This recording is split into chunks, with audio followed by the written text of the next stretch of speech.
యోహాను 15వ అధ్యాయం 22వ వచనము నుండి నేను చదువుతూ ఉన్నాను. నేను వచ్చి వారికి బోధింపకుండిన ఎడల వారికి పాపము లేకపోవును. ఇప్పుడైతే వారి పాపమునకు మిషలేదు. నన్ను ద్వేషించువాడు నా తండ్రిని కూడా ద్వేషించుచున్నాడు. ఎవడునూ చేయని క్రియలు నేను వారి మధ్య చేయకుండిన ఎడల వారికి పాపము లేకపోవును. ఇప్పుడైతే వారు నన్నును నా తండ్రిని చూచి ద్వేషించి ఉన్నారు. ప్రభునందు ప్రియులారా, చదవబడిన లేఖన భాగములో మన ప్రభువైన యేసు అప్పటి తరములో జీవించిన యూదులను గూర్చి లేక ప్రభునందు విశ్వాసం ఉంచనటువంటి వ్యక్తులను గూర్చి ఈ మాట మాట్లాడుతున్నాడు. వారి పాపమునకు మిషలేదు, వారి పాపమునకు మిషలేదు. యేసు ప్రభు వారు అంటూ ఉన్నారు, నేను వచ్చి వారికి బోధింపకుండిన ఎడల వారికి పాపము లేకపోవును అన్నాడు. ఎవరా వ్యక్తులు? వారు యేసును ద్వేషిస్తూ ఉన్నారు. యేసు ప్రభు యొక్క సువార్తను వారు వ్యతిరేకిస్తూ ఉన్నారు. యేసు ప్రభు శిష్యులను ద్వేషిస్తూ ఉన్నారు. ఈ భూమి మీద నుండి క్రీస్తు సువార్తను, యేసు నామాన్ని, యేసు సంఘాన్ని తుడిచిపెట్టాలని కంకణం కట్టుకున్నారు. యేసును ఎలాగు సంహరింతుమా అని ఆలోచన చేసిన వాళ్ళు, యేసు మీద రువ్వడానికి రాళ్ళు పుచ్చుకున్నటువంటి దుష్టులు, క్రూరులు, వారిని గూర్చి యేసు ప్రభు ఇలాగంటూ ఉన్నాడు, వారి పాపమునకు మిషలేదు, వారి అవిశ్వాసమునకు మిషలేదు. మిష అంటే అర్థం ఏంటి? మిష అనగా సాకు, కారణం, హేతువు, ఆధారము అని అర్థం. ఆనాటి యూదులు యేసును అంగీకరించలేదు, యేసును నమ్మలేదు. కనీసం ఆయన గూర్చి పరిశోధించడానికి కూడా వారు ఇష్టపడలేదు. వారు యేసును నిర్హేతుకముగా ద్వేషించిరి అని ప్రభువారే చెబుతున్నారు. వారు నన్ను నిర్హేతుకముగా ద్వేషించిరని వారి ధర్మశాస్త్రములో వ్రాయబడి ఉన్నది నెరవేరునట్లు ఇలాగూ జరిగెను అని ప్రభు చెబుతున్నారు. వారు యేసును ద్వేషించారు. అయితే అలా ద్వేషించడానికి వారికి మిష లేదు. యేసు మీద వారికి ఉన్న ద్వేషానికి కారణం లేదు. వారు కారణం చూపలేరు. సువార్తను నమ్మకపోవడానికి వారు కారణం చూపలేరు. యేసుక్రీస్తు ప్రభువును తృణీకరించడానికి వారు కారణం చూపలేరు. This is the open challenge Jesus Christ is throwing before the whole world. సర్వ ప్రపంచం ఎదుట యేసు ప్రభు వారు ఈ సవాలు విసురుతున్నారు. నన్ను ద్వేషించడానికి ఎవరైనా న్యాయమైన కారణం చూపగలరా? నా సువార్తను నమ్మకపోవడానికి ఎవరైనా న్యాయమైన కారణం చూపగలరా? ఈ రాత్రి వేళ క్రీస్తు దాసునిగా, క్రీస్తు రాయబారిగా, క్రీస్తు ప్రతినిధిగా నేనొక మాట ప్రకటిస్తున్నాను ప్రియులారా. లోకములోని ప్రజలందరినీ బలవంతాన సువార్త నమ్మించలేను, సువార్త నమ్మడానికి అందరినీ బలవంతం చేయలేను. కానీ ఒకటి మాత్రం చేయగలను, సువార్త ప్రకటిస్తాను. ఇష్టం ఉన్నవాళ్ళు నమ్మొచ్చు, ఇష్టం లేని వాళ్ళు నమ్మకపోవచ్చు. నేను ఒకటి మాత్రం చేయగలను, నమ్మని వారికి సరైన కారణం లేదు అని మాత్రం నిరూపించగలను. This is not right if you are rejecting the gospel of Jesus Christ, if you are despising the gospel of Jesus Christ. యేసు సువార్తను త్రోసివేస్తూ ఉన్నట్టయితే మీరు చేస్తున్న పని సరైనది కాదు అని ఖండితంగా నిరూపించగలను. The only right thing for you to do is receive Jesus Christ into your heart. నీవు చేయగలిగిన జ్ఞానవంతమైన, న్యాయమైన, సమంజసమైన ఒకే ఒక్క పని ఏమిటంటే యేసు ప్రభువునందు విశ్వాసం ఉంచాలి, యేసు దగ్గరికి పరిగెత్తుకు రావాలి, యేసు నాలోనికి రమ్మని ఆహ్వానించాలి. That's the only wisest thing, that's the only right thing you can do. అది మాత్రమే నీవు చేయగలిగిన వివేకవంతమైన పని. Anything else is not right. యేసు క్రీస్తును ఆశ్రయించుట, ఆయనను హృదయములో చేర్చుకొనుట, ఆయనను ఘనపరచుట తప్ప ఇంకేం చేసినా అది న్యాయము కాదు. It's not justice. యేసుక్రీస్తు ప్రభువు వారిని నమ్మని వారు ఈ లోకములో అధిక సంఖ్యాకులు. యేసుక్రీస్తును అంగీకరించని వారు ఈ లోకములో మెజారిటీ. యేసుక్రీస్తును అంగీకరించిన వారే మైనారిటీ. 100కి ఎవరో ఒకరో ఇద్దరో క్రైస్తవ దేశాలు అనబడిన ఇంగ్లాండ్, ఆస్ట్రేలియా, కెనడా, అమెరికా ఇత్యాది దేశాలలో కూడా క్రీస్తు మార్గములో నడుస్తూ ఉన్నవారు 100కో కోటికో ఒకరు. క్రీస్తు మార్గములో నడవడానికి ఇష్టపడిన వారు, నడవడానికి తెగించిన వారు, సాహసించిన వారు చాలా తక్కువ. అయితే ఒకటి మాత్రం చెప్పగలను, ఏమిటంటే యేసుక్రీస్తుని నమ్మడం నాకు ఇష్టం లేదండి అని ఎవరైనా అనొచ్చు, కానీ అలా నమ్మకపోవడానికి సరైన కారణం చెప్పు సోదరుడా. What are your reasons for not believing in Jesus Christ? What are your reasons for not following him? What are your reasons for not trusting in him? ఆయన్ని నమ్మకపోవడానికి నీ కారణం ఏంటి చెప్పు. అది న్యాయం అయితే నేను కూడా యేసుని విడిచిపెట్టేస్తాను. This is my challenge. యేసుని నమ్మకపోవడానికి ఎవరైనా న్యాయమైన కారణం చూపగలిగితే నేను కూడా విడిచిపెట్టేస్తాను. కమాన్. కానీ ఎంత తరచి పరిశోధించినా యేసు ప్రభువును తృణీకరించుట న్యాయము కాదు. న్యాయమైన కారణం దొరకదు. యోహాను సువార్త 7వ అధ్యాయము 24వ వచనంలో ప్రభువైన యేసు ఇలాగ మాట్లాడుతున్నాడు. వెలిచూపును బట్టి తీర్పు తీర్చక న్యాయమైన తీర్పు తీర్చుడి.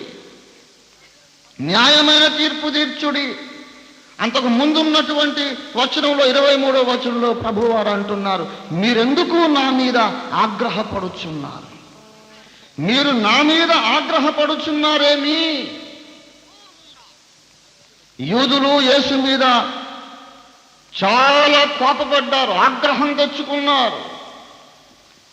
యేసయ్య అంటూ ఉన్నారు, నా మీద ఆగ్రహపడుచున్నారు ఎందుకు? న్యాయంగా తీర్పు తీర్చండి. యేసు ప్రభువారు పదే కోరుకున్నది అదే, నాకు న్యాయంగా తీర్పు తీర్చండి. యేసు ప్రభువారు తనంతట తానే బయలుదేరి కోర్టులో ముద్దాయిలాగా బోన్లో నిల్చున్నాడండి. మనల్నేమో న్యాయాధిపతులుగా సింహాసనం ఎక్కించాడు. ఆయనే నడిచి వచ్చి బోన్లో నించుని చేతులు కట్టుకొని నిలబడి, నిన్నేమో జడ్జిలాగా సింహాసనం ఎక్కించాడు. నీవెవరైనా సరే నిన్నొక న్యాయాధిపతిని చేశాడు.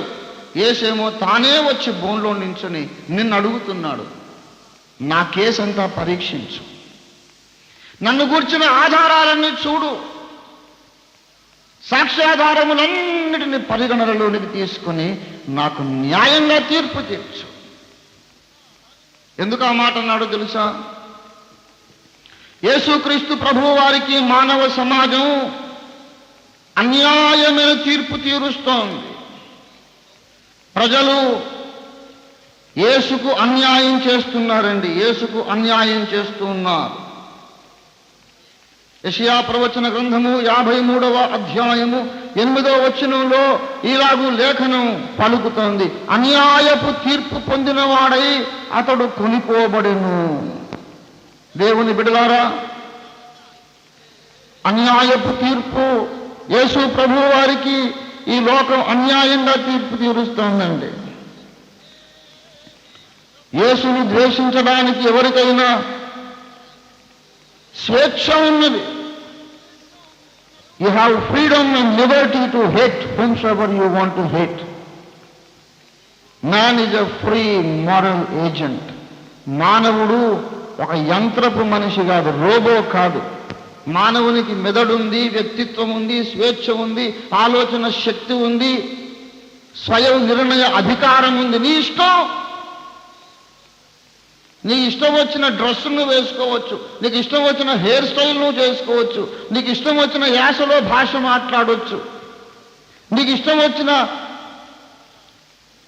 తిండి భోజనం నువ్వు చేయొచ్చు, ఏ భోజనం అన్నా తీసుకోవచ్చు. ఈ విషయాల్లో నీ ఇష్టం, నీకు స్వేచ్ఛ ఉంది. అలాగే నీకు ఇష్టం వచ్చిన దేవుణ్ణి నువ్వు నమ్ముకోవచ్చు, నీకు స్వేచ్ఛ ఉంది. ఎవరు నిన్ను బలవంతం చేయలేరు. బలవంతాన్ని నెత్తిన రుద్దగలిగేది కాదు మతం అనేది. ఈ రోజుల్లో చాలామంది బలవంతపు మతం మార్పిడి నశించాలి అని నినాదాలు లేవదీస్తున్నారు. క్రైస్తవ మతంలోకి మిషనరీలు బలవంతాన ప్రజలను మారుస్తూ ఉన్నారు, కన్వర్ట్ చేస్తూ ఉన్నారు. గనక ఈ బలవంతము మతం మార్పిడి నశించాలి అని చాలామంది దేశాభిమానులు, దేశభక్తులు చాలామంది ఉద్యమాలు లేవదీస్తున్నారు, అలజడి చేస్తూ ఉన్నారు. పిల్లరా, 22 సంవత్సరాలు నేను ప్రభు సేవలో ఉన్నాను. ముసలివాణ్ణి కాదు, వృద్ధుడను కాదు, కానీ మరీ కుర్రవాణ్ణి కూడా కాదు, మరీ కొత్తవాణ్ణేమి కాదు. కొన్ని వేల గ్రామాలు తిరిగాను, కొన్ని లక్షల మందికి సువార్త చెప్పాను, కొన్ని వందల సంఘాలు నాటాము, కట్టాము. నా మటుకు నాకు ఎక్కడా కూడా బలవంతాన ఒకరిని క్రిస్టియన్గా చేసినట్టు నాకైతే నాకు కనపడలేదండి.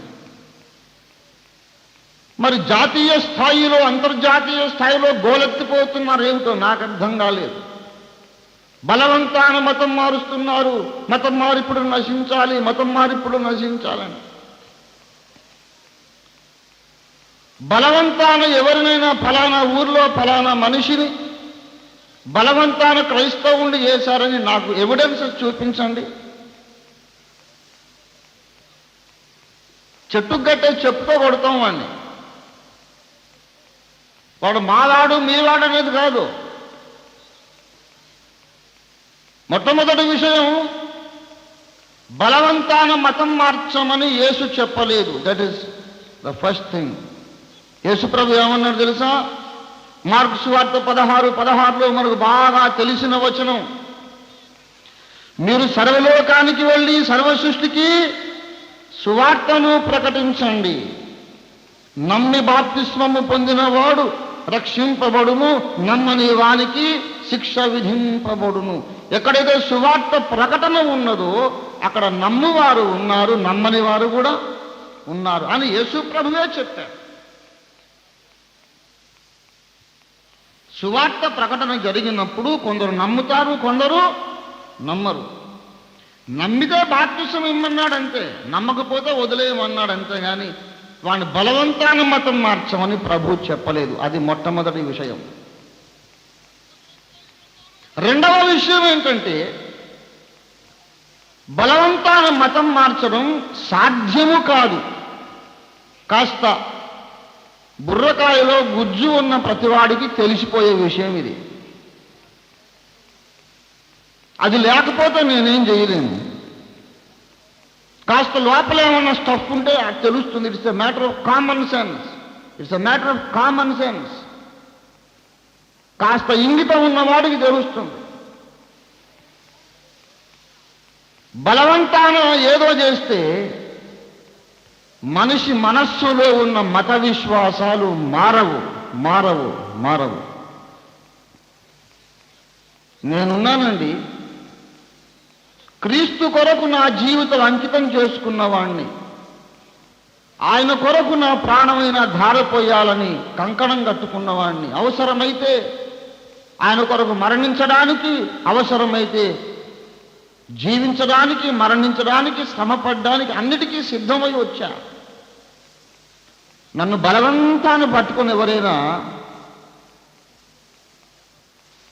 గుండు కొట్టించి నాకు షేపులు మార్చేశారనుకోండి,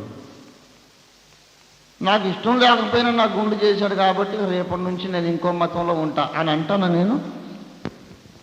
మరేమిటది? బలవంతాన మతం మార్పులు అసలు చేసిన బుద్ధిహీనుడు ఎవడో చెబితే ఇష్టం లేకపోయినా మతం మార్చుకున్న బుద్ధిహీనుడు ఎవడు?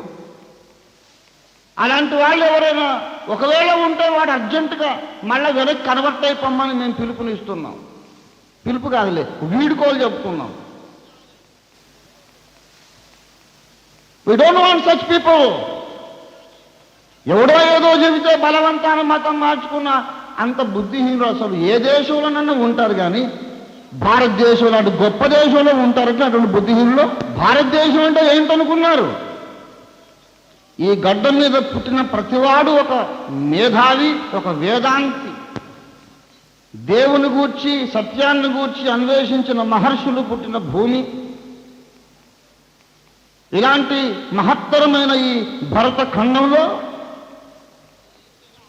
తన బుర్రకాయను ఉపయోగించకుండా ఎవడో ఏదో చెప్పాడని బలవంతాన్ని వచ్చి మతం మార్చుకునే బుద్ధిహీనులు ఈ భారతదేశంలో పుడతారా? అసలు సాధ్యమేనా? పులి కడుపులో ఎప్పుడైనా మేక పుడుతుందా? భరతఖండంలో భరతమాత కడుపున ఎవడో చెబితే మతం మార్చుకునే ఈడియట్ పుడతాడా? పుట్టడు. నా దేశంలో అందరూ ఎటువంటి వాళ్ళు ఉన్నారంటే అన్నీ వింటారు, తమ మనస్సాక్షి ప్రకారం యథార్థంగా ఆలోచిస్తారు, నచ్చితేనే నమ్ముతారు, నచ్చకపోతే నమ్మరంతే.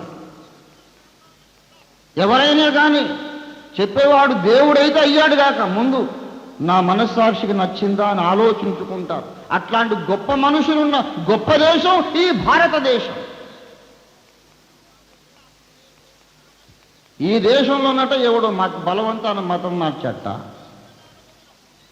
అందరూ గోలెత్తిపోతున్నారు, అమ్మో మతం మార్పులు నిషేధించాలి. చూడండి, బలవంతాన మతం మార్పులు ఎవ్వరూ చేయరు. అది సాధ్యము కాదు. It is not possible. ఒక మనిషిని పట్టుకొని బలవంతాన అతని శరీరంలో ఏదో చేయొచ్చు, అతను మతం మారిపోడు. మత విశ్వాసాలు మనస్సులో ఉంటాయి. ఆ మనస్సు మీద మనం బలవంతాన ఏమీ చేయలేము. నేను బలవంతాన ఒకని శరీరాన్ని ముట్టగలను, కానీ బలవంతాన ఒకడి మనస్సును నేను ముట్టలేదు. ఎవరి మనస్సును ముట్టలేరు. అందరి మనస్సును ముట్టగలిగిన వాడు పరమాత్ముడు ఒక్కడే. మనస్సులో మార్పు వస్తుందంటే దేవుడు చేస్తున్న కార్యం అది. పిల్లరా, క్రీస్తు సువార్తను గూర్చి ఈ రోజుల్లో ఎన్నో అభ్యంతరాలు వ్యక్తమవుతూ ఉన్నాయి. కానీ నేను ఒక మాట మీద మనవి చేస్తున్నాను. క్రీస్తు సువార్తను నమ్మకపోవడానికి, వ్యతిరేకించడానికి, ద్వేషించడానికి ఎవరు ఎన్ని కారణాలు చెప్పినా అవి కుంటి సాకులు. వారి అవిధేయతకు నిశ లేదు, వారి అవిశ్వాసానికి సరైన కారణం లేదు. There is no justifiable reason for their unbelief. నమ్మకపోతే నమ్మకపోండి, అది వేరే విషయం. కానీ నీవు సరైన న్యాయమైన కారణం ఎప్పటికీ చూపలేవు అని నేను సవాలు చేస్తున్నాను. యేసును ఎందుకు నమ్మరు అని అడిగితే నమ్మని వారు చెప్పే కారణాలు నాకు చాలా తెలుసు. ఎందుకని నమ్మరు? అంటే అది మాదిగోళ్ళ మతం. ఓకే, అదే పాయింట్ మీద ఉండి నేను మాట్లాడతాను. మాలవాడు మాదిగవాడు చేసే పనులు నువ్వేమీ చేయడం లేదా? Question number 1. మాదిగవాడు గాలి పీలుస్తున్నాడు, మరి నువ్వెందుకు గాలి పీలుస్తున్నావు? మాదిగలు పెళ్లిళ్ళు చేసుకుంటున్నారు, నువ్వెందుకు పెళ్లి చేసుకుంటున్నావు? మాదిగ వాళ్ళు బట్టలు కొనుక్కునే బట్టల కొట్టులో నువ్వెప్పుడు బట్టలు కొనుక్కోలేదా? మాదిగ వాళ్ళు రేమండ్ సూట్ చేస్తున్నారు కాబట్టి మనం రేమండ్ సూట్స్ నిషేధిద్దాం, అగ్ర కులాలందరము విమల సూటికే వేసుకుందాం అని ఎందుకు అనుకోలేదు?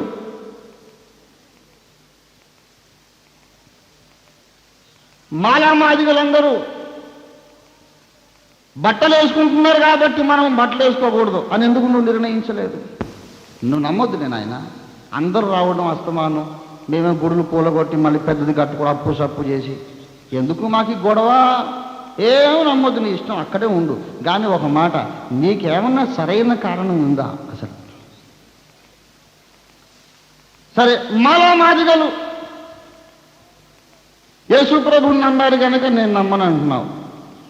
నా ఇంకో కారణం వినండి, నా ఇంకో ప్రశ్న. ఇప్పుడు నువ్వు ఏ దేవుణ్ణి అయితే నమ్మావో ఆ దేవుణ్ణి మాదిగోళ్ళు మాలోళ్ళు నమ్మలేదా? నువ్వు ఏ దేవునికైనా పూజ చేస్తున్నావో, this is a very serious question. ఇప్పుడు నువ్వు ఏ మతంలో ఉన్నావో లేక ఏ దేవుణ్ణి కొలుస్తున్నావో, నీకేదో దేవుడు ఉన్నాడుగా ఇంట్లో, ఓ దేవుణ్ణి కొలుస్తున్నావుగా, నీ మనసులో ఆరాధిస్తున్నావుగా. మీ ఊర్లో ఉన్న మాలవాళ్ళు మాదిగ వాళ్ళందరూ నువ్వు నమ్మిన ఆ దేవుణ్ణి మొక్కారనుకో, ఈ దేవుడు మాలవాడు ఇప్పుడు అంటుపడ్డాడు మైలు పడ్డాడని ఆ దేవుణ్ణి వదిలేస్తావా? భవిష్యత్తులో ఎప్పుడో మాదిగ వాళ్ళు నమ్మితే వదిలేయడం దేనికి? అసలు ఇప్పుడే నీవు నమ్మిన దేవుణ్ణి ఎందరో మాదిగలు నమ్మారు. This is a fact to be noted. గమనించాల్సిన వాస్తవం. నువ్వు ఏ దేవుణ్ణైతే ఇప్పుడు నమ్మావో, ఏ దేవునికైతే నువ్వు మొక్కుబడులు మొక్కుతున్నావో, ఏ దేవుడికైతే ముడుపులు కానుకలు చెల్లిస్తున్నావో, ఏ దేవునికైతే గుడి కట్టి ఆరాధిస్తున్నావో ఆ దేవుణ్ణి బోళ్ళు మంది మాదిగోళ్ళు మాలవాళ్ళు నమ్మారు. Can you leave that God? వదిలేయగలవా? మాలవాడు నమ్మితే నాకెందుకు, మాదిగ నమ్మితే నాకెందుకు, నా దేవుడు నా దేవుడే అనుకుంటున్నావు కదా.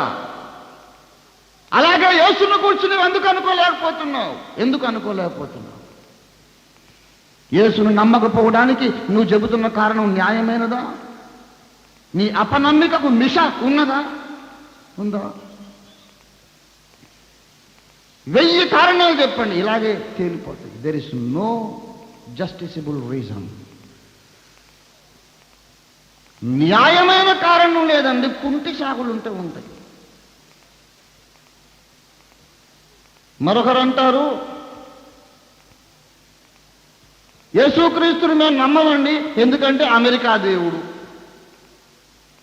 ఏమండి, అమెరికా దేవుడు అంటే అమెరికా వాడి నుండి వచ్చింది ఏది మాకొద్దు అని ఒక తీర్మానం చేయగలవా? కరువు కాటకాలు వచ్చినప్పుడు, భూకంపాలు వచ్చినప్పుడు మన ప్రాజెక్టులు కట్టుకోవడానికి అమెరికా డబ్బులు కావాలి. ఈ గొడ్డు మాంసం నేను లేచుడు, వాడి డబ్బులు మాకెందుకు, మాకొద్దు అని అనవేమన్నప్పుడు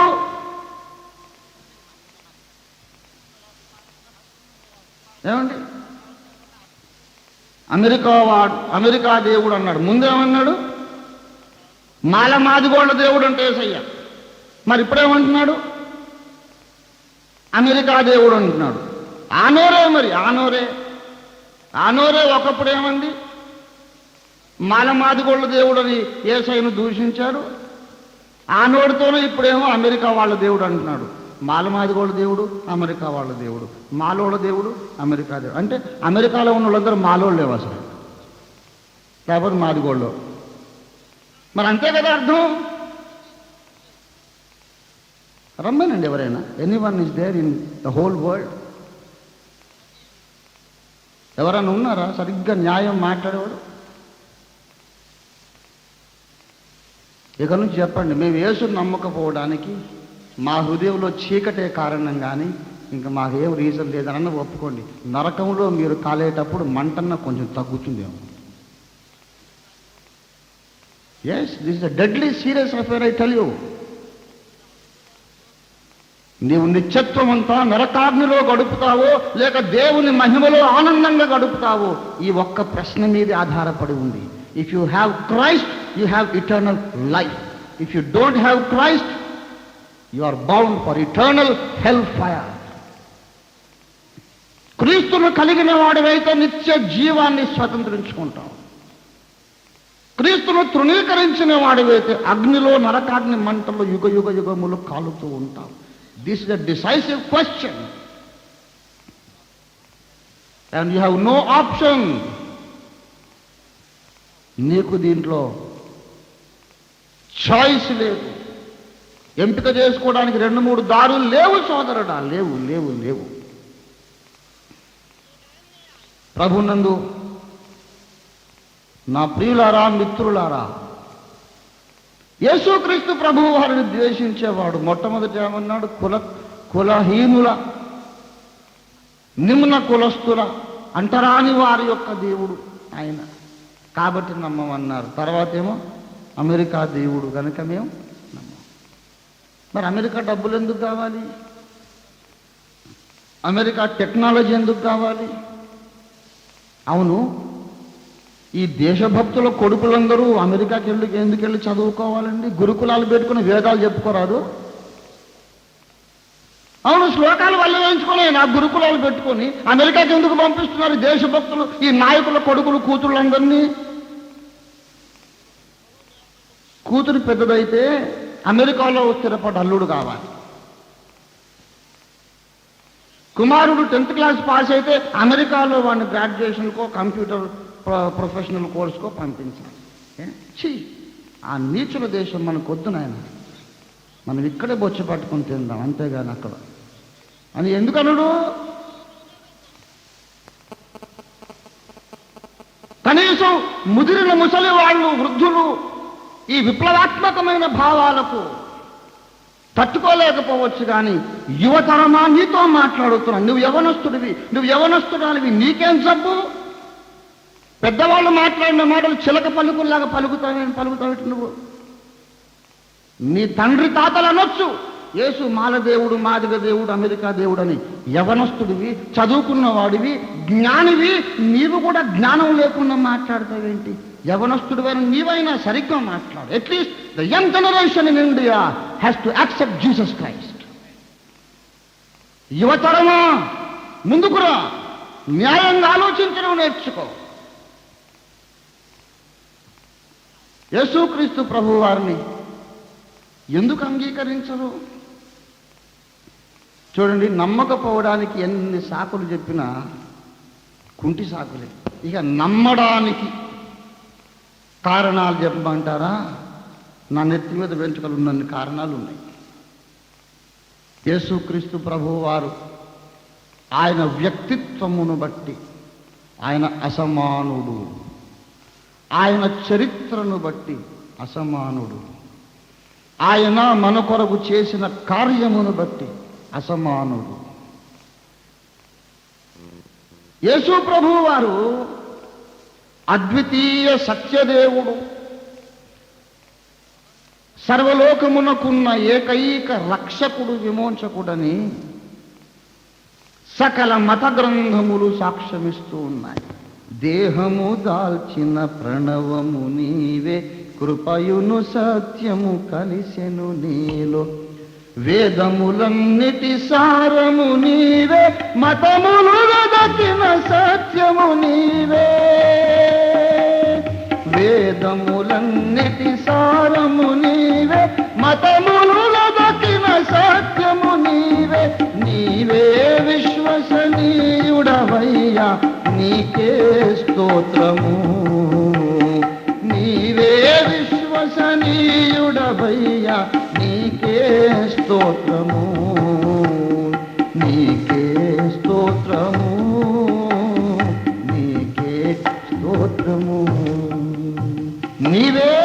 విశ్వసనీయుడవయ్యా,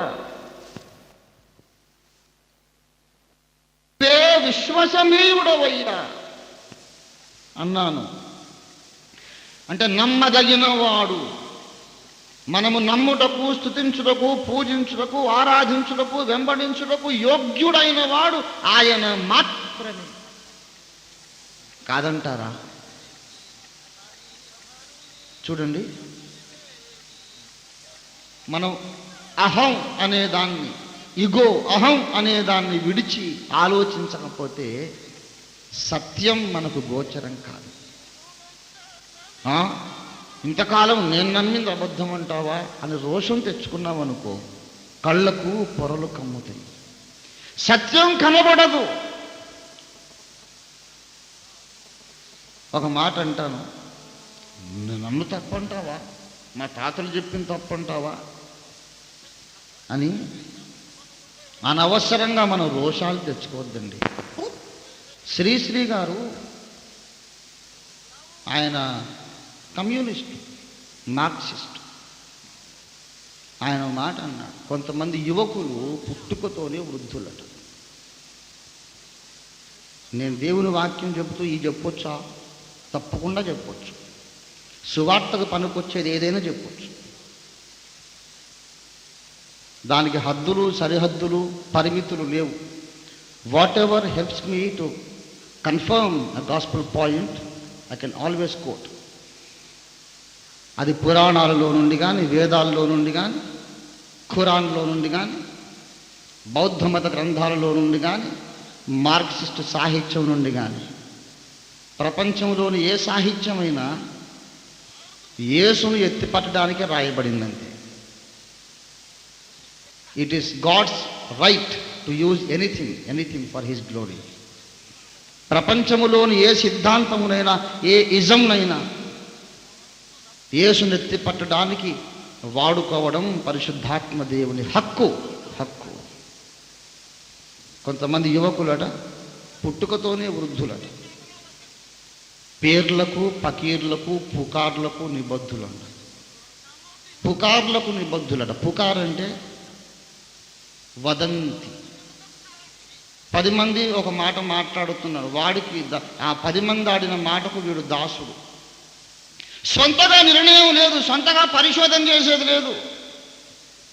అందరూ అంటున్నారు, వీడు కూడా అంటాడు. అట్లాంటి వాళ్ళు పుట్టుకతోని ముసలాళ్ళట.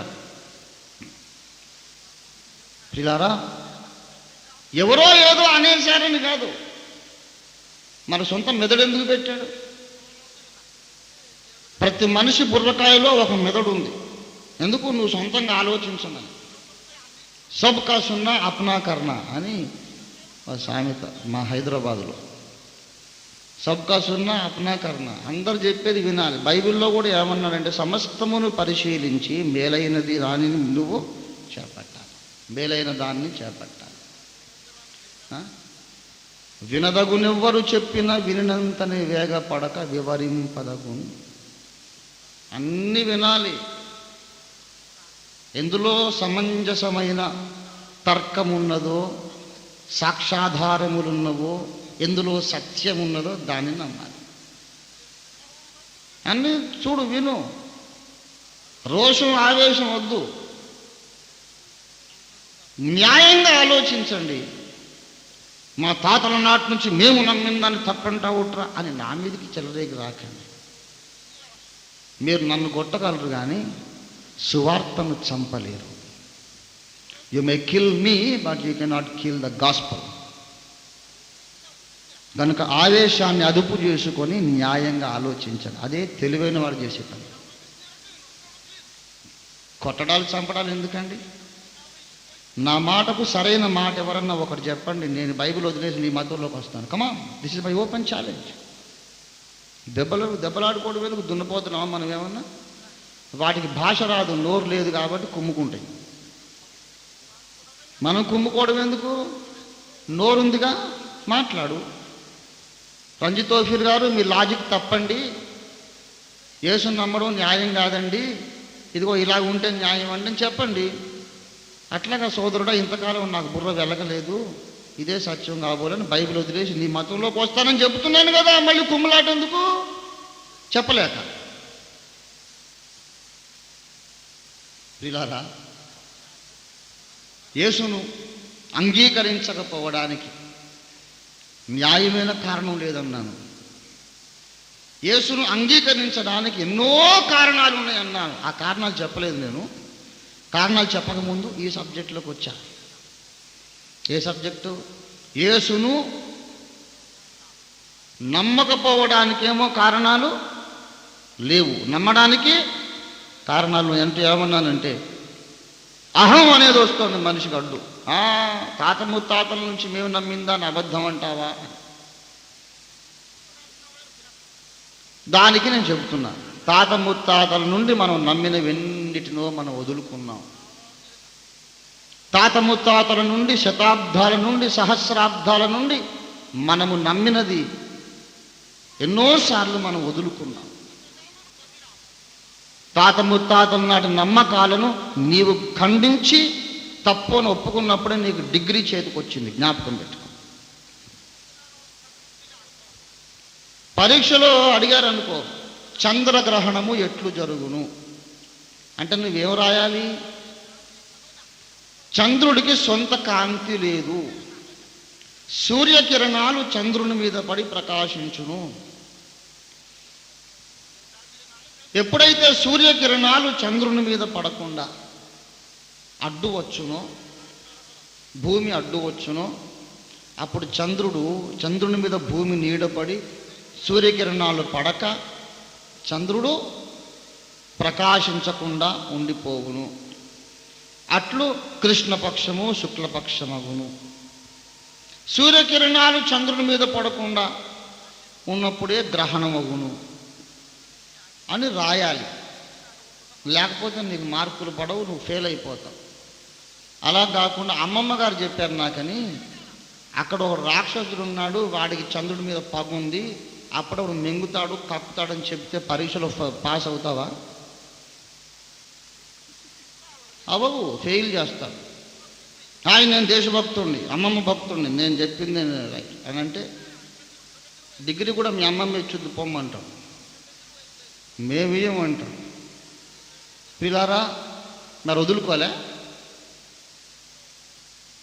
ఈ భూగోళము అంతరిక్షములో ఎట్లు ఉన్నది అంటే గురుత్వాకర్షణ శక్తి అని రాయాలి, కానీ దాన్ని అట్లస్ మోసాడని ఇంకేదో మోసిందని రాస్తే ఫెయిల్ అయిపోతాం. మరి తాత ముత్తాతల నాటి నమ్మకాలు ఎన్నో వదులుకున్నావు. యేసు అనే దగ్గరికి వచ్చారు, నేను మొదటి నుంచి నమ్మింది అని అంటావేంటి? ఎప్పుడు ఏదో మార్చుకోనట్టు. న్యాయమేనా ఇది అని అడుగుతున్నా. న్యాయమేనా? న్యాయం కాదు ప్రియులారా. నేను భారతీయుడినండి, ఎన్నో పురాణాలు, చతుర్వేదాలు, ఉపనిషత్తులు చదివినవాడిని. నిరంతర విజ్ఞాన అన్వేషి, జ్ఞాన పిపాసువులు. మంచినీళ్ళు తాగకపోతే దాహం ఎలా వేస్తుందో జ్ఞానము కొరకు అంత దాహం. కొన్ని వేల గ్రంథాలు చదివాను, సంవత్సరాల తరబడి లైబ్రరీలో నేను గడిపేశాను. ప్రియులారా, వితౌట్ ఎనీ ప్రిజుడిస్, ఏమాత్రము మనస్సులో పక్షపాతం అనేది లేకుండా ఆలోచిస్తే నిగ్గుదేలే నిజం ఇది.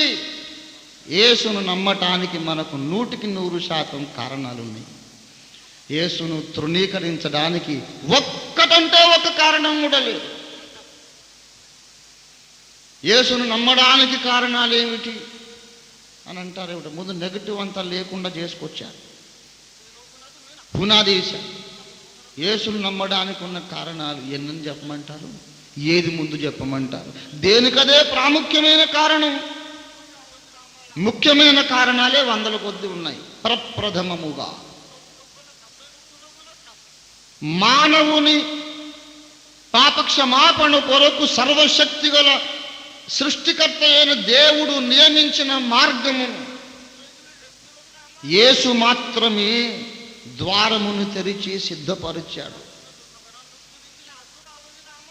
మానవుడు పాప పరిహారం పొందడానికి, క్షమాపణ పొందడానికి, రక్షణ పొందటానికి దేవుడు సిద్ధపరిచినటువంటి మార్గమును, దేవుడు విధించిన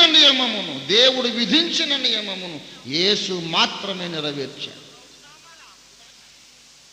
మానవుడు పాప క్షమాపణ కొరకు ఏం చెయ్యాలని దేవుడు అన్నాడో తెలుసా?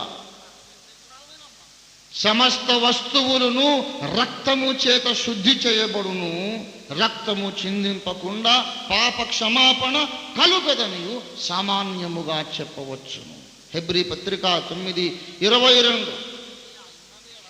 సమస్త వస్తువులను రక్తము చేత శుద్ధి చేయబడును, రక్తము చిందింపకుండా పాప క్షమాపణ కలుగదు. అది దేవుని శాసనం, సర్వశక్తి గల దేవుని యొక్క నియమం, విధి. మానవుడేదో స్వయం కృషితో పండించిన కూరగాయలు, పళ్ళు, ఫలాలు తెస్తే కుదరదు. స్వనీతి చాలదు. మానవుని యొక్క స్వంత నియమనిష్టలతో వాడేదో పవిత్రంగా బ్రతుకుతామని ప్రయత్నం చేస్తే చాలదు. మానవునిలోని పాపము బహు ఘోరమైనది. నరనరాన జీర్ణించుకుపోయింది. ప్రతి రక్త కణకణాన జీర్ణించుకుపోయింది ఆ పాపం. పాపము పరిహరించబడాలంటే మానవుని కొరకు పవిత్రమైన రక్తం కార్చబడాలి, శక్తి కలిగిన రక్తం. రక్తము చిందింపనిదే పాప క్షమాపణ కలగదు అని దేవుడు నియమించాడని పరిశుద్ధ బైబిల్ గ్రంథం ఘోషిస్తోంది. ఒక్క బైబిల్ గ్రంథం మాత్రమేనా? ఒక బైబిల్ మాత్రమే చెబితే దాన్ని మనం పట్టించుకోనక్కర్లేదు. నువ్వు నీ మతం చెబుతున్నావయ్యా అని త్రోసేయచ్చు. బైబిల్ మాత్రమే కాదు, సనాతన భారతీయ ధర్మము కూడా బోధించిన సత్యం ఇదే, పరమ సత్యం ఇదే. సర్వపాప పరిహరో రక్త ప్రోక్షణం అవశ్యం. పాపములన్నీ కడుగబడాలంటే తప్పనిసరిగా రక్తము చిందించబడాలి. రక్తము చిందించబడకపోతే పాప క్షమాపణ కలగదు అని అగస్త్యుడు నమ్మాడు, వేదవ్యాసుడు నమ్మాడు, మహర్షి వాల్మీకి నమ్మాడు. ఎస్, రక్తము చిందింపనిదే పాప క్షమాపణ కలగదని దశరథ మహారాజు నమ్మాడు, ధర్మరాజు నమ్మాడు, శ్రీరాముడు నమ్మారండి. All the Indian saints and sages, they have believed in this doctrine. పాప క్షమాపణ కొరకు రక్తము చిందించక తప్పదని. దశరథుడు చేసిన అశ్వమేధ యాగం, ధర్మరాజు చేసిన రాజసూయ యాగం ఏంటనుకున్నారు? యాగము, యజ్ఞం అన్నప్పుడు రక్త ప్రోక్షణ ఉన్నది. అక్కడ అజామేధము, గోమేధము, పురుషమేధము, వాజపేయము, రాజసూయము, ఇన్ని యజ్ఞాలు పెట్టారు ఆర్యులు. ఆనాడు క్రీస్తుకు పూర్వం 2000 సంవత్సరాల నాడు, అంటే ఈనాటి నుండి 4000 సంవత్సరాల క్రితం భారతదేశంలోకి ఆర్యులు వలస వచ్చారు. ఆర్యులు భారతీయులు కాదండోయ్. ఈనాడు యేసు ప్రభువుని గురించి మాట్లాడుతూ విదేశీ మతం, విదేశీ మతం అంటారు. గట్టిగా మాట్లాడుతూ వేదాలు కూడా విదేశీ మతమే. Vedas are not of Indian origin. They have crept into India from Mesopotamian, Mediterranean basin. మధ్యధరా సముద్ర తీర ప్రాంతము నుండి వలస వచ్చిన ఆర్యులు అక్కడ తాము నేర్చుకున్న సత్యాలను ఇండియాలో కూర్చొని గ్రంథస్థం చేశారు. అదే చతుర్వేద సంహిత. కనుక కొంతమంది పైనుంచి ఊడిపడ్డ ఈ వేదాలు అయ్యి అంటుంటారు. తప్పది. పైనుంచి ఎందుకు ఊడిపడితే? పైన ప్రింటింగ్ ప్రెస్ ఉందా, బైండింగ్ షాప్ ఉందా? అలా ఊడిపట్టవే ఉంటుందండి. దేవుడు పైనుంచి తలంపులు పుట్టిస్తూ ఉంటే భూమి మీద భక్తులు కూర్చొని రాస్తారు. అది ఆ తలంపులు అక్కడి నుంచి దిగుమతి అయినని చెప్పండి. కానీ పేపర్ ఇక్కడిది, సిరా ఇక్కడిది, కలం ఇక్కడిది, రాసిన చేతులు ఇక్కడి. వాళ్ళ బుర్రకాయల్లోకి ఆ జ్ఞానం దేవుడు పంపాడు. అది ఒప్పుకుంటాం. అంతేగాని అక్కడి నుంచి దేవుడు పైనుంచి బైండింగ్ చేసి పడేయటం ఏమి ఉండదు. మరి క్రీస్తుకు పూర్వం 2000 ఏళ్ల క్రితం పరలోకపు దేవుడే ఆర్యుల మనసుల్లో పుట్టించిన ఆ తలంపు వాళ్ళు రాశారు. అందుకే గోమేధము, అజామేధం అంటే మేకను చంపాలి, గోమేధం అంటే గోవును చంపాలి, పురుషమేధం అంటే పురుషుడినే చంపాలి. ఈ రక్తం అంతా ఏంటనుకుంటున్నారు? ఈ రోజుల్లో కొంతమంది అంత తొండి మాటలండి అండి. చిన్నపిల్లలు ఆడుకునేటప్పుడు తొండి చేస్తారు చూడు, తొండి అబ్బా నేను ఒప్పుకోనబ్బా అని. అలాగా ఈ వాదములో తొండి చేస్తారు కొంతమంది. అసలు ఆర్యులు ప్రాచీన కాలములో క్రీస్తు పూర్వం 1000 సంవత్సరాల క్రితమే యజ్ఞములు యాగములు చేశారని మనం చెప్తుంటే, సువార్త విరోధులు కొంతమంది కొత్త వాదం తీసుకొచ్చారు.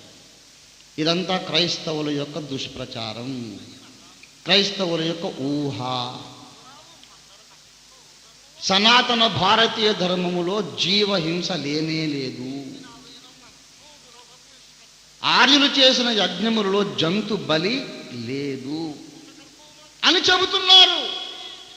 శుద్ధ అబద్ధం. ఆ మాట ఎవరు అనకండి, అన్నా నమ్మకండి, అననీకండి. What I am telling is 100% truth, and what my opponents are telling is 100% lie. నేను చెబుతున్నది 100% సత్యం. సువార్తను వ్యతిరేకిస్తున్న వారు చెబుతున్నది 100% అబద్ధం. ప్రాచీన కాలములో ఆర్యులు రక్తమును చిందించారనేది సత్యం. ఆర్యుల యొక్క సనాతన మతంలో జంతుబలి లేదనేది పచ్చి అబద్ధం, అబద్ధం, అబద్ధం. చరిత్ర మర్చిపోయి మాట్లాడకండి, చరిత్రను వక్రీకరించి మాట్లాడకండి. గౌతమ బుద్ధుడు బౌద్ధ మతాన్ని వ్యాపింపజేసినప్పుడు, బౌద్ధ ధర్మాన్ని స్థాపించినప్పుడు ఏమన్నాడో తెలుసా? జీవహింస చెయ్యరాదు, అమాయక ప్రాణికోటిని హింసించడం వలన దేవుడు సంతోషించడు అంటూ బౌద్ధ మతాన్ని మొదలుపెట్టాడు. ఒక ప్రశ్న వేస్తున్నాను, ఆర్యులు జంతువుల్ని చంపి ఉండకపోతే బుద్ధుడు ఎందుకండి ఆ మాట అంటాడు? వీళ్ళు చంపారు కాబట్టి చంపనక్కర్లేదు అన్నాడు ఆయన.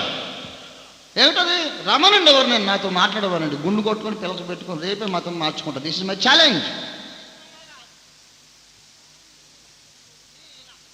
ఆర్యులు రక్త ప్రోక్షణ మందు నమ్మారు. బైబిల్ అదే చెప్పింది, భారతీయ సనాతన ధర్మం అదే చెప్పింది. రక్తము చిందింపకుండా పాపము పోదు, పాపము పోదు, పాపము పోదు.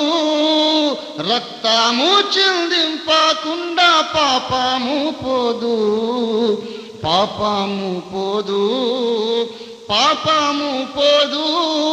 ఆ ముక్తిదాత రక్తమందే జీవము గలదు, ఆ ముక్తిదాత రక్తమందే జీవము గలదు. కలదు జీవము, కలదు జీవము, కలదు జీవము, కలదు జీవము, కలదు జీవము, కలదు జీవము, కలదు జీవము, కలదు జీవము. పొర్లి పొర్లి పారుతుంది అరుణ నది, కల్వారిలో యేసు స్వామి రుధిరమది. పొర్లి పొర్లి పారుతుంది అరుణ నది, కల్వారిలో యేసు స్వామి రుధిరమది. విశ్వ పాపములను మోసే యాగా పశువిదే, యాగా పశువిదే, యాగా పశువిదే. విశ్వ పాపములను మోసే యాగా పశువిదే, యాగా పశువిదే, యాగా పశువిదే.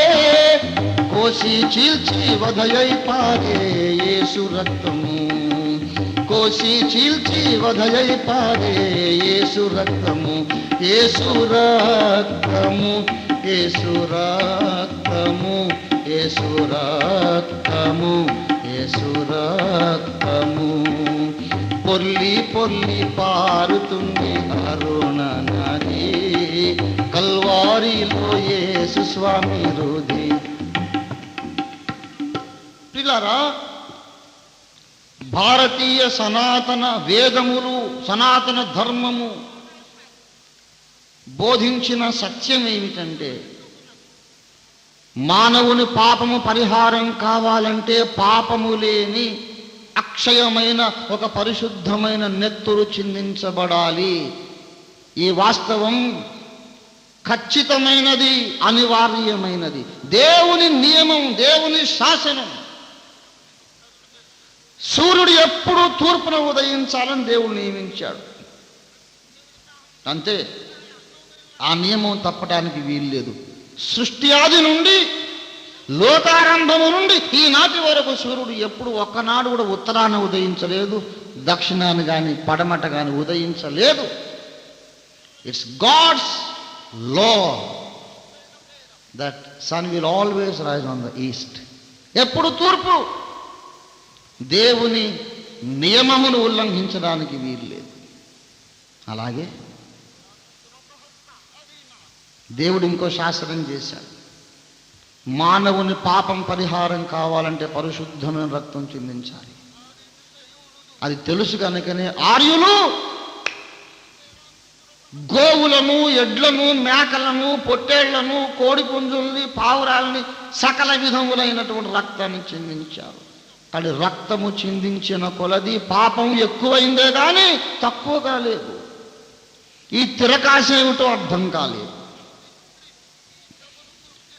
దేవుడేమో చెబుతున్నాడు, రక్తం చిందించకపోతే పాపాలు కడగబడవు, రక్తం తీసుకుని నా దగ్గరికి రండి, రక్తం లేకుండా రావద్దు అని దేవుడు అంటున్నాడు.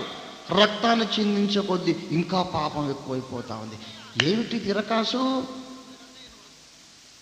అది అర్థం కాని అయోమయం యుగంలో, గందరగోళ యుగంలో బుద్ధుడు పుట్టాడు. ఆయన అన్నాడు, మీరు ఇన్ని కోట్ల జంతువులు కోసి మీరు ఉద్ధరించింది ఏమిటరా, ఇంకా పాపం పెంచుకున్నారు, ఈ జంతువధం నిషేధించండి అన్నాడు ఆయన. కానీ తిరకాశ ఏమిటంటే,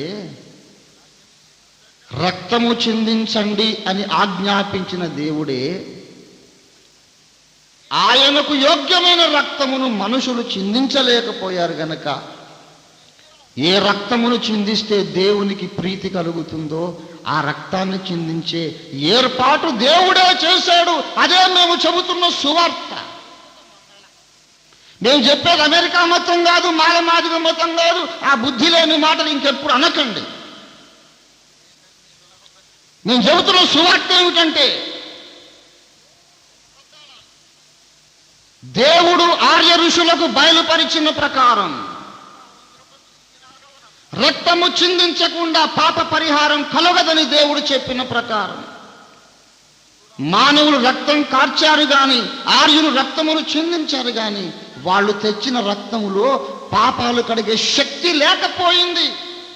అందుకే ఆర్యులు, ద్రావిడులు, సకల జాతుల వాళ్ళు అర్పించిన రక్తంలో పాపాలు కడిగే శక్తి లేకపోయింది కనుక పాపములు పరిహరించే శక్తి కలిగిన రక్తాన్ని ఆ దేవుడే నరావతారం ఎత్తి చిందించాడు. That is the gospel of Jesus Christ. అదే క్రీస్తు సువార్త. క్రీస్తు సువార్త మహాసభలను బ్యానర్ కట్టారు. క్రీస్తు సువార్త అంటే ఏమిటనుకున్నారు? మతోలజికమని కాదు చెప్పడం, వాస్తవాన్ని గ్రహించండి. మానవులు చిందించిన రక్తములో పాప పరిహారం చేసే శక్తి లేకపోయింది కనుక ఆ విశ్వాధిపతి, విశ్వ సృష్టికర్త ఆయనే నరావతారం ఎత్తి పురుష సంపర్కం ఎరుగని పవిత్రురాలైన ఒక కన్యక గర్భములో ఆయన దైవశక్తి చేత శరీరము దాల్చి పురుష ప్రమేయము లేని కేవలము స్త్రీ సంతానంగా ఆయన పుట్టి ఆయన దేహములో ఈ మానవ రక్తము వంటి రక్తము గాక ఒక కొత్త పవిత్ర రక్తాన్ని ఆయన పుట్టించుకొని ఆ రక్తాన్ని శిలువ మీద 2000 సంవత్సరాల కిందట కార్చాడు. ఆయన తల మీద ముళ్ళ కిరీటము, కాళ్ళు చేతుల్లో మేకులు కొట్టబడి కరకు పొయ్యం రాణి మీద ఎర్రటి ఎండవేళ వేలాడదీయబడి సర్వ మానవ కోటి చేసిన పాపములన్నీ ఆయనే తన మీద మోసుకొని కొడుకు చేసిన తప్పుకు తండ్రి జరిమానా కట్టినట్లు నీ తప్పుకు నా తప్పుకు మన సకల పాపములకు ఆయన జరిమానా చెల్లించాడు. పరిశుద్ధమైన తన రక్తమును చిందించాడు. యేసునందు విశ్వాసముంచు వారు ఆ యేసు రక్తములోని శక్తి వలన పాపము నుండి విముక్తులవుతారు. జన్మ పాపము, కర్మ పాపము యేసు రక్త ప్రభావము చేత కొట్టివేయబడతాయి.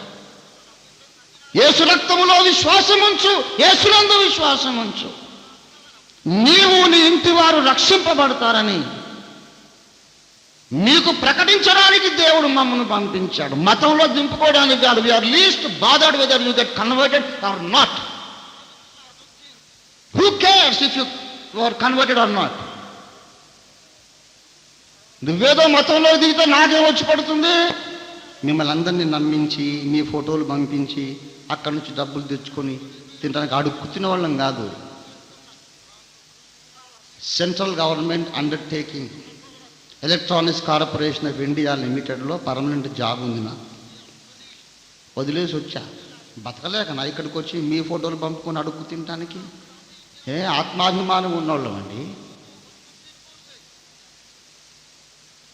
సరే, ఒకవేళ ఎవడన్నా నాకు ఇచ్చాడు అనుకో, నీకెందుకు ఆ కుళ్ళు? పేద భూమిలో ఇట్లాంటి మాటలు మాట్లాడతారు ఏమిటి? ఈ భూమి పరువు తీయటానికి. ప్రియులారా, మతం మార్పిడులు కాదండి క్రీస్తు సువార్త అంటే. ఇది ప్రాచీన కాలము నుండి, వేదకాలము నుండి మన జాతి సంస్కృతిని రూపొందించిన మహానుభావులు బోధించిన సత్యం ఏంటంటే, ఆ పరమాత్ముడే దిగి వచ్చి బలి అయి ఆ రక్తము చేత మన పాపాలు పరిహరిస్తాడని వారు నమ్మారు. పురుష సూక్తం అనే గ్రంథములో ఈ మాట వ్రాయబడి ఉంది. తిరుమల తిరుపతి దేవస్థానం వారు ఈ పురుష సూక్తం అనే చిన్న పుస్తకాన్ని ప్రచురించారు. ఈ సృష్టికి కారణభూతుడైన విరాట్ పురుషుడు, ఆది సంభూతుడు, ఆయన ఈ ప్రపంచము కొరకు తనను తానే యజ్ఞముగా అర్పించుకొనును అని పురుష సూక్తంలో రాయబడి ఉంది. ఈ సృష్టికి కారణభూతుడైన విరాట్ పురుషుడు తన్ను తానే యజ్ఞముగా అర్పించుకుంటాడు. ఆ యజ్ఞ ఫలము చేత ఆయనకు క్రొత్త ప్రపంచాన్ని నిర్మిస్తాడని పురుష సూక్తం చెబుతుంది. పురుష సూక్తం గ్రంథం తీసుకోండి, ఈ విషయ సూచిక చూడండి. అందులో యజ్ఞము అని ఒక చాప్టరే ఉంటుంది, చదువుకోండి. నేను చదివాను, లేకపోతే ఇన్ని వేల మందిలో మైకులో చెప్తే నన్ను కొట్టలు పట్టుకొని అందులో లేని చెప్తే. ప్రియులారా, వాస్తవాన్ని గమనించండి. మన ప్రాచీన పురాణ గ్రంథాలు క్రీస్తుకు పూర్వమే వందల వేల ఏళ్ల క్రితం రాయబడిన భారతీయ సనాతన గ్రంథాలు చెప్పినాయి, సృష్టికర్త తన్ను తానే యజ్ఞముగా బలిగా అర్పించుకొనును. ఆ మాట నెరవేర్చిన వాడు దేవతలు అనబడిన ఈ కోటాను కోట్ల మందిలో యేసుగాక మరెవరూ లేరు. అందుకే యేసునందు విశ్వాసముంచుడి, అప్పుడు మీరును మీ ఇంటి వారును రక్షింపబడుదురు. కుంటి సాకులు మానండి, స్థిరమైన విశ్వాసము కలిగి యేసు ప్రభుని రాత్రి మీ హృదయంలోకి పిలవండి. యేసు నిన్ను రక్షించడానికి వేచి ఉన్నాడు. ప్రార్థన చేసుకుందాం, తలలు వంచండి. ప్రార్థన చేసుకుందాం, తలలు వంచండి. నీ పాపాన్ని కడగడానికి, నీకు రక్షణనివ్వటానికి, నీకు ఆత్మానందాన్ని, నీకు మనశ్శాంతిని ప్రసాదించడానికి, నీ జన్మ కర్మ పాపముల నుండి నేను విముక్తుని చేసి, నిన్ను శుద్ధిని చేసి, నిన్ను పరిశుద్ధిని చేసి, పరలోక రాజ్య వారసునిగా నిన్ను మార్చడానికి యేసు మన మధ్యలో ఆత్మరూపిగా సంచరిస్తూ ఉన్నాడు. నీవెవరైనా సరే, ఎక్కడ ఉన్నా సరే, ఎంత దూరాన ఉన్నా సరే, సభలో ఉన్నా దూరాన ఉన్నా, ప్రియుడా ప్రియ సహోదరి, తమ్ముడు చెల్లి, దయచేసి కళ్ళు మూసుకో, ఆత్మనేత్రాలు తెరిచి యేసు తట్టు చూడు. సిలువపై విరలాడుచున్న యేసు నిన్ను పిలుస్తున్నాడు. యేసయ్యా, నీవెవరో నేను గ్రహించలేక ఇంతకాలము వ్యర్థముగా గడిపాను, అయ్యో నీకు దూరంగా బ్రతికాను ప్రభువా, నన్ను క్షమించు. నీవు నిజమైన దేవుడు అని, నీవే నా రక్షకుడు అని, నా కొరకు మరణించి లేచిన వాడవని నాకు ఇప్పుడు అర్థమైంది. యేసయ్యా, నా పాపములు క్షమించు. నా హృదయంలోనికి రమ్మని పిలవండి, లోనికి రమ్మని పిలవండి, లోనికి రమ్మని పిలవండి, లోనికి రమ్మని పిలవండి.